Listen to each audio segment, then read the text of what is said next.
What is the value of a human life? In healthcare, that chilling question confronts us daily. Imagine two patients in a doctor's office. Patient A is young and healthy. They request the newest tests and treatments just to be safe. Patient B is elderly and deathly ill. They need urgent care but can't afford the astronomical costs. Our system forces doctors to prioritize patient A, the wealthy and healthy, over patient B, the sickest who needs care most. This is the inverted morality at the heart of American healthcare, a machine engineered to take from the ill to fund the well. Jill was with our middle son in San Diego visiting a friend, and he was sick. So she had to take him to an ER, right? Like our doctor's not there, right? Obviously we live here. They did like regular chemistry lab on him. That's like about a $12 blood test, and gave him 250 to 500 cc of IV fluid. That was it. I think the bill was $6,000, of which we owed $2,000. That's problematic. How did we get here? Decades of imbalance, favoring specialized over primary care, too many high-priced specialists, and not enough trusted family doctors. This imbalance rockets costs up for the sick as the healthy pay less. The human impacts are real. Patients want relationships with doctors who know their lives, their kids' names, their health over the years. Instead, patients become checkbox ticks on a volume-driven specialist list. Reinventing primary care is essential. Other nations spend far more on core family medicine that people rely on through life's ups and downs. Imagine primary care with time and tools to listen deeply, to partner with patients for better health, a system where dedicated healers are empowered, not box-checking bureaucrats. The solutions won't be easy, but must happen if society wants care based on ideals, not profit margins. Healthcare touches everyone. The future of medicine affects us all. Collectively, the diagnosis of the root illness and our emergence as a stronger nation are crucial, as the health of the nation hangs in the balance. In the realm of healthcare, such a question carries more weight than in many other industries. It's an uncomfortable thought, but it is addressed every day within our medical systems. We're living in a time where the United States spends 50% less on primary care than any developed country. This sheds light on some profound misunderstandings about the purpose of primary care as we try to find value within this sector. Trust plays an indisputable role here, forming the backbone of relationships between physicians and patients that should underpin how services are delivered and understood. While subspecialty care thrives at providing specific diagnostics and therapeutic interventions, it's primary care that needs sustainable support structures to function optimally. The dynamics involved go beyond just addressing ailments. They require poignant communication skills like active listening, something today's healthcare system often seems to neglect. The American healthcare system seems to be on a teetering edge. With its focus leaning towards subspecialties, the system neglects primary care, resulting in an acute shortage of primary care doctors. The consequences are major.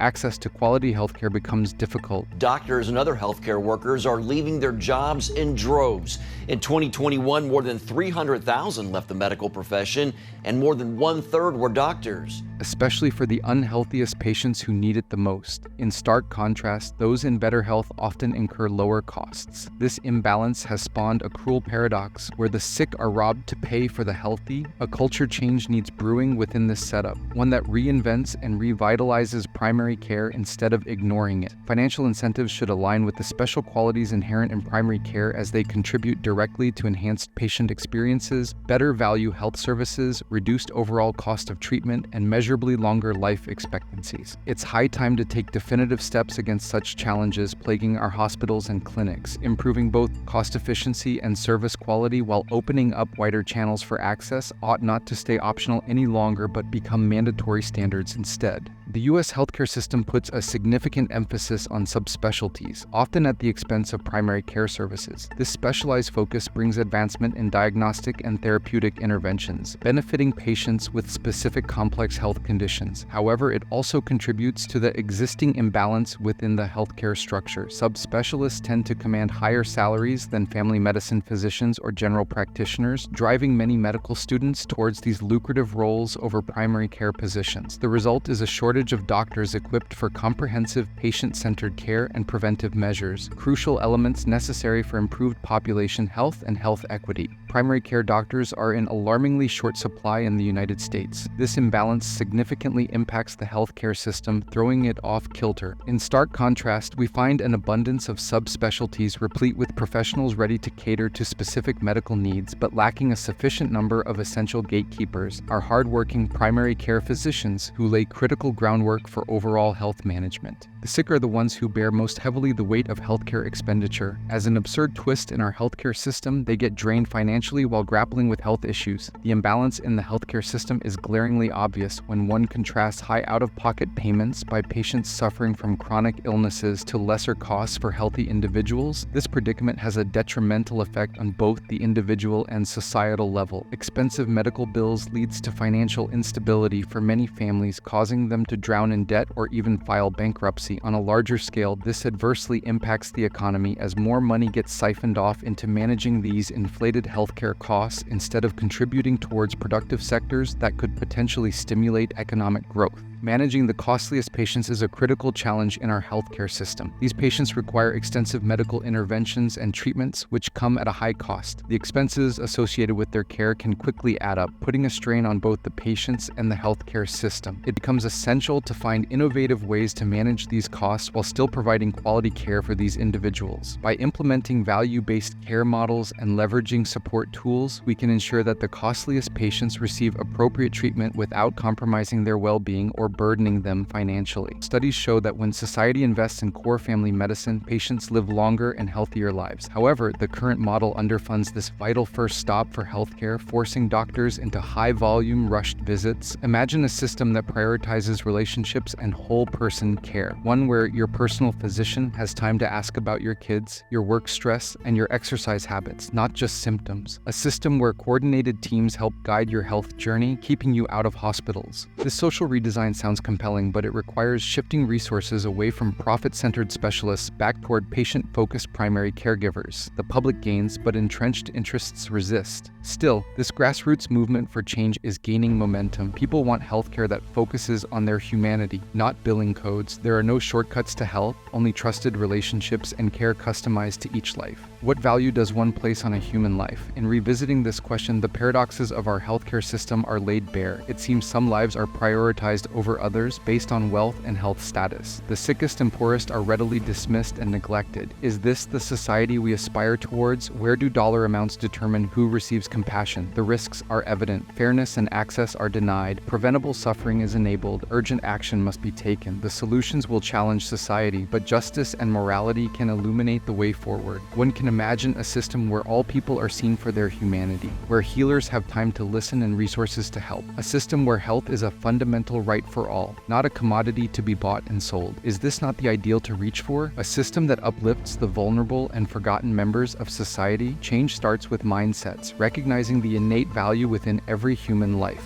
People now face a choice. Will the status quo be accepted, or will participation in building a more just and compassionate way be embraced? The opportunity exists to shape a society that honors our universal bonds, where the chance to serve life is available to all. What role will you play? Thanks for watching, and if you enjoyed this video, consider watching my other recent videos.